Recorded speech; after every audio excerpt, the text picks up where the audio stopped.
नमस्कार साथियों, मैं आपका अपना सचिन कुमार वर्मा स्वागत करता हूं डेली करेंट अफेयर के इस सेशन में। आज जुलाई 24 2025 को हम करेंट अफेयर के कुछ बहुत ही महत्वपूर्ण एमसीक्यू क्वेश्चंस के साथ आपके साथ जुड़े हुए हैं। आशा करता हूं आपका दिन अच्छा जा रहा होगा, मंगलमय जा रहा होगा और आप अच्छी प्रकार से पढ़ाई कर रहे होंगे, क्योंकि जल्दी में ही बहुत सारे एग्जाम्स लगे हुए हैं। जैसे कि दिनांक 6 से 7 सितंबर को यूपी ट्रिपल एससी पेट का एग्ज़ाम लगा हुआ है और उसके बाद 8 से 12 तारीख के बीच में एसएससी सीएचएसएल टायर 1 का एग्ज़ाम भी लगा हुआ है। तो आप उस हिसाब से अपनी तैयारी भी कर रहे होंगे। तो आज हम करंट अफेयर दिनांक 24 जुलाई 2025 के कुछ महत्वपूर्ण क्वेश्चंस के साथ आपके साथ जुड़े हुए हैं। तो शुरू करते हैं आज की क्लास को। आप चैनल को लाइक कीजिएगा, शेयर कीजिएगा और सब्सक्राइब भी कीजिएगा।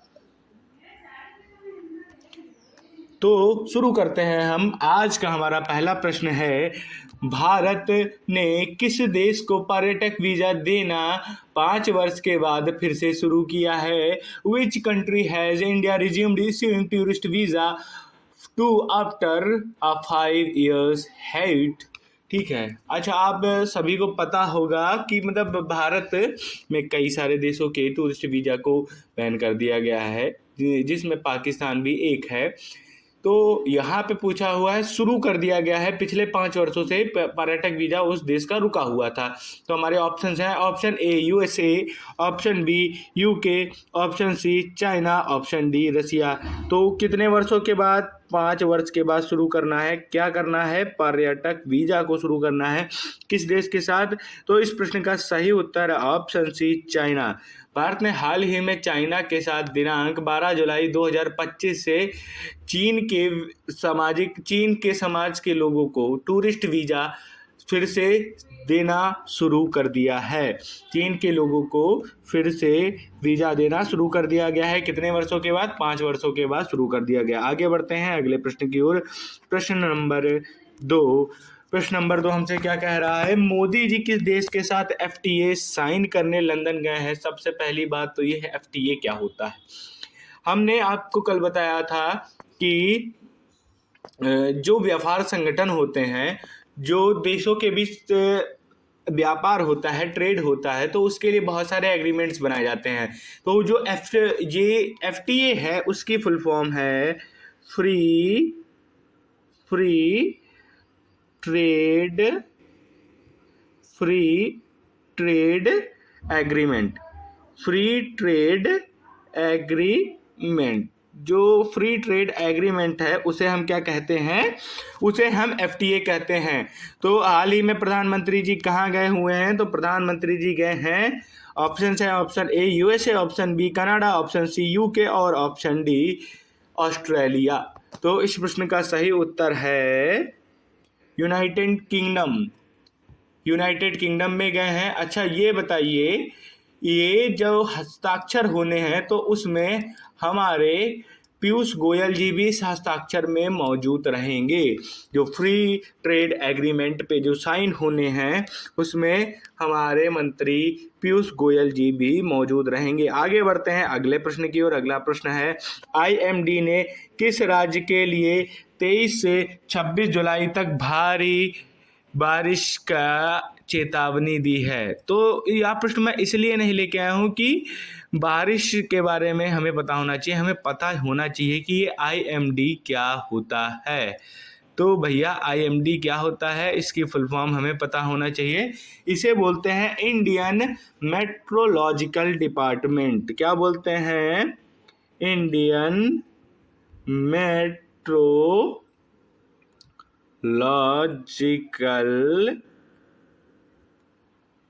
डिपार्टमेंट। ठीक है, इंडियन मेट्रोलॉजिकल डिपार्टमेंट बोलते हैं। तो 23 से 26 जुलाई तक भारी बारिश की चेतावनी किस राज्य को दी गई है?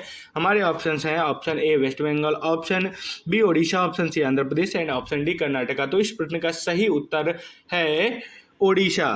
तो ओडिशा के जो 8 जिले हैं उनको ऑरेंज और येलो अलर्ट जारी करा गया है। ऑरेंज और येलो अलर्ट जारी किया गया है। आगे बढ़ते हैं हम अपने अगले प्रश्न की ओर, जो प्रश्न है प्रश्न नंबर 4। भारतीय वायुसेना ने किस विमान को रिटायर करने जा रही है? तो भैया ये बताना है कि हमारा जो एयरफोर्स है वो किस एयरक्राफ्ट को क्या नाम रिटायर करने जा रही है। तो ऑप्शंस हैं हमारे, ऑप्शन MiG-29, Su-30, राफेल और MiG-21। तो इस प्रश्न का सही उत्तर क्या होगा? इस प्रश्न का सही उत्तर है MiG-21। जो MiG-21 है उसको रिटायर किया जा रहा है। कब से करा जाएगा? सितंबर से MiG-21 को इंडियन एयरफोर्स से रिटायर कर दिया जाएगा। आगे बढ़ते हैं अगले प्रश्न की ओर। प्रश्न नंबर 5 हमसे पूछ रहा है, राज्यसभा में किस विषय पर 16 घंटे की बहस आयोजित की गई? तो अभी आप सभी को पता है मानसून सत्र चल रहा है, तो उसमें 16 घंटे के लिए बहस आयोजित की गई है, पर वह किस चीज के लिए करी गई है? तो इस प्रश्न का ऑप्शन है हमारे, ऑप्शन ए क्लाइमेट चेंज बिल, जो भैया जो क्लाइमेट बदल रहा है उसके लिए जो बिल बनाया गया है उसके लिए।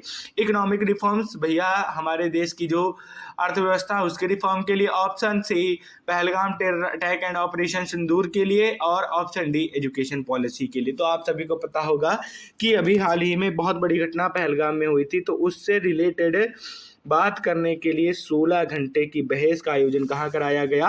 राज्यसभा में कराया गया। कब कराया गया? मानसून सत्र के दौरान कराया गया। और इसका मुख्य चर्चा जो बहस का जो मुख्य विषय था वो विषय था परिस्थितियों के विपक्ष में, और व्यवधान के बाद बहस तय हुई। मतलब जो परिस्थितियां थी और उसके बीच विपक्ष द्वारा जो व्यवधान पैदा किया गया उसके लिए देखिए, जब ये पॉलिटिक्स देश से रिलेटेड कई चीज़ों में घुसती है तो वहाँ पे बहुत सारी दिक्कतें होती हैं कि सरकारें एक दूसरे को क्रिटिसाइज करती हैं।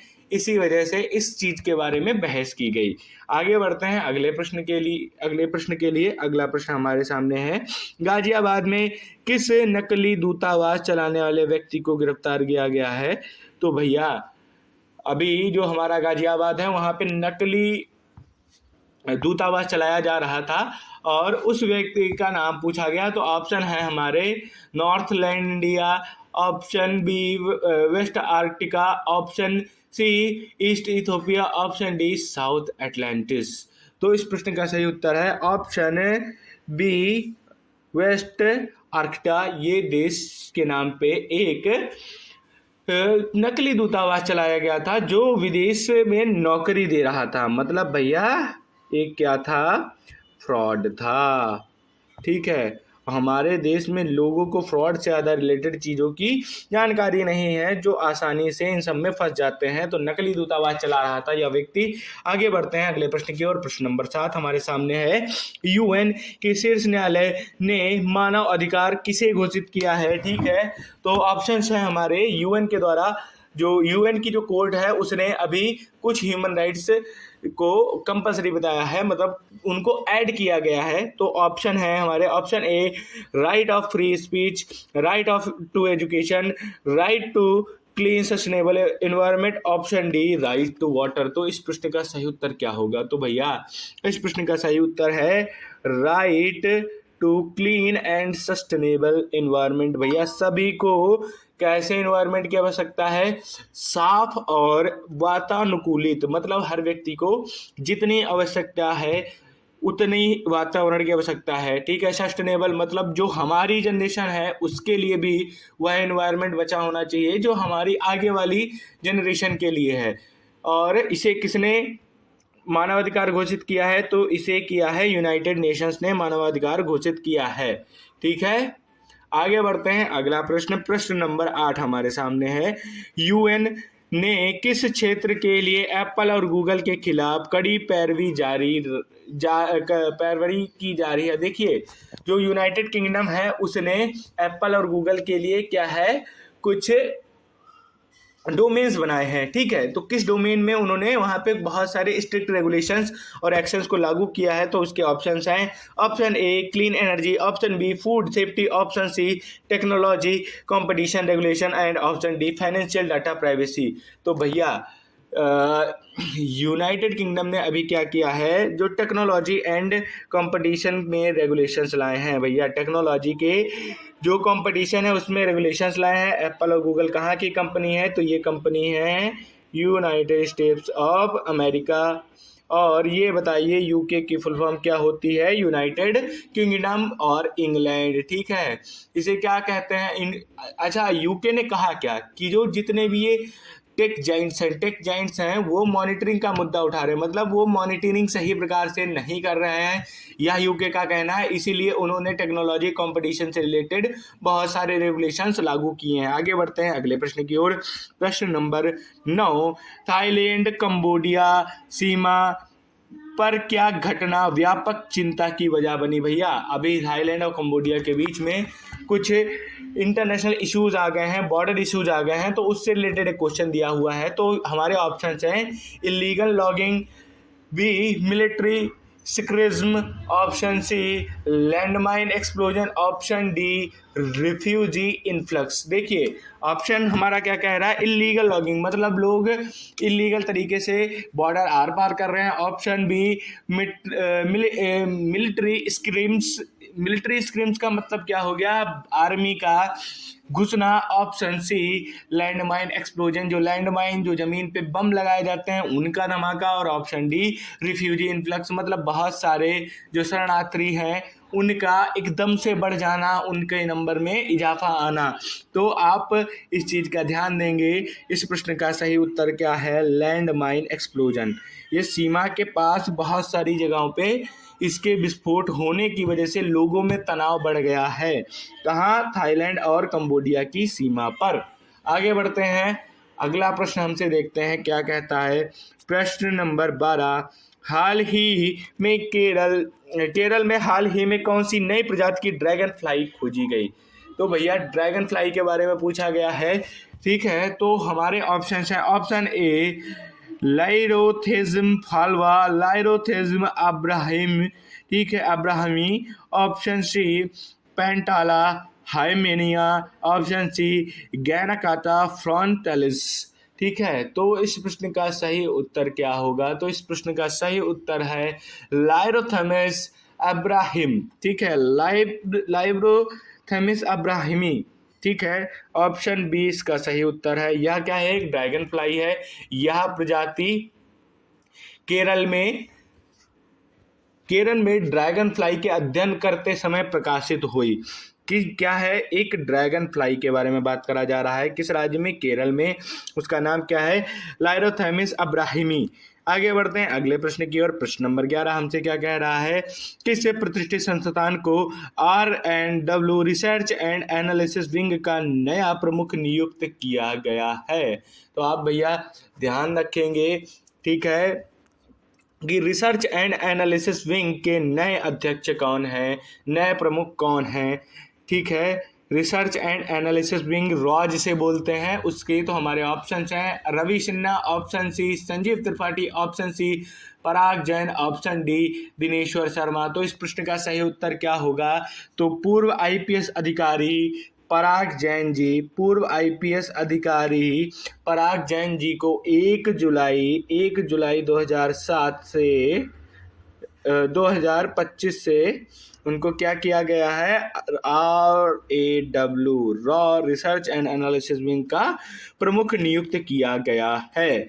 तो यह कौन थे, एक IPS थे, रिटायर्ड IPS थे। आगे बढ़ते हैं अगले प्रश्न की ओर। भारत सरकार का कौन सा नया संगठन संकट प्रबंधन के लिए बनाया गया है। भैया संकट प्रबंधन मतलब क्राइसिस मैनेजमेंट के लिए। जैसे आपने अभी देखा हाल ही में भारत में कुछ बहुत बड़ी घटनाएं हुई, जैसे पहलगाम का हमला हुआ, उसके बाद एक एरोप्लेन क्रैश हुआ, फिर उसके बाद हैदराबाद में केमिकल कंपनी में ब्लास्ट हुआ जिसकी वजह से बहुत सारे लोग मारे गए। इसे एक डिजास्टर ही समझा जाएगा। तो इसके लिए सरकार ने कौन सी संकट प्रबंधन समिति बनाई है, तो ऑप्शंस हैं हमारे A national disaster fund committee, option B national crisis response force, option C national crisis management committee NCMC, option D national emergency oversight council. तो इस प्रश्न का सही उत्तर है नेशनल क्राइसिस मैनेजमेंट कमेटी, ठीक है। और यह हाल ही में बाढ़ और प्राकृतिक घटनाओं को मद्देनजर रखते हुए इसे गठित किया गया। किसने किया? भारत सरकार ने किया है और संकट प्रबंधन के लिए किया गया। तो भैया आज के जो जितने भी महत्वपूर्ण क्वेश्चन थे वो मैंने आपको करा दिए हैं और हमने आपको कुल 15 जो भारत सरकार की योजना है वो सारी हमने आपको कराई हैं। तो आप सभी, मैं आशा करूंगा, याद जरूर करेंगे। देखिए, ये सभी चीज़ें एग्जाम में आ जाती हैं, फिर आपको लगता है कि ये तो कभी नहीं बताएगा कि किस मंत्रालय के द्वारा कौन सा योजना लागू किया गया है। तो आप इन सभी को याद रखेंगे और मैं आशा करता हूं कि आप सभी लोग स्वस्थ होंगे, अच्छे से पढ़ाई लिखाई कर रहे होंगे। तो मैं सचिन कुमार वर्मा, आप सभी को पता होगा, ठीक है। मैं आपके बारे में आपको अपने बारे में कुछ बताना चाहूँगा। मैं 3 बार एनडीए क्वालिफाई कर चुका हूँ और कुल मिलाकर 6 एसएसबी इंटरव्यूज दिए हैं जो टेक्निकल एंट्री स्कीम से भी रिलेटेड हैं। मैंने आईआईटी भी क्वालिफाई किया, बट उतना अच्छे परसेंटेज नहीं थे कि मैं एक कॉलेज प्राप्त कर सकूं, क्योंकि मेरे जेई मेंस में 88 परसेंटाइल रहा था और एडवांस में 83.8 परसेंटाइल रहा था। उसके बाद मैंने एनडीए की प्रिपरेशन की, तो जिसमें मैंने 3 बार एनडीए का एग्ज़ाम निकाला पर एसएसबी इंटरव्यू नहीं निकाल पाया। 6 एसएसबी इंटरव्यूज़ मैंने दिए, जिसमें से मैंने 4 एसएसबी इंटरव्यूज़ में कॉन्फ्रेंस तक पहुंचा हूं, पर अनफॉर्चुनेटली मुझसे नहीं निकला। बहरहाल मैं अभी सिविल सर्विसेज की प्रिपरेशन कर रहा हूँ, साथ ही साथ में मैं जो यूपी SSC, एसएससी और इन सभी एग्जाम्स के लिए कंटेंट प्रिपेयर करता हूँ। अभी मैं पढ़ाता हूँ। तो आप सभी लोग चैनल को सब्सक्राइब कीजिएगा, ठीक है। ज़्यादा से ज़्यादा सपोर्ट कीजिएगा, अपना छोटा भाई बड़ा भाई जो भी समझ के, ठीक है। तो आज के लिए इतना ही और आशा करूँगा कि आप सभी हमारे सिलेक्शन पॉइंट चैनल को सब्सक्राइब करेंगे, शेयर करेंगे अपने ज़्यादा से ज़्यादा मित्रों के साथ। धन्यवाद आज की क्लास देखने के लिए।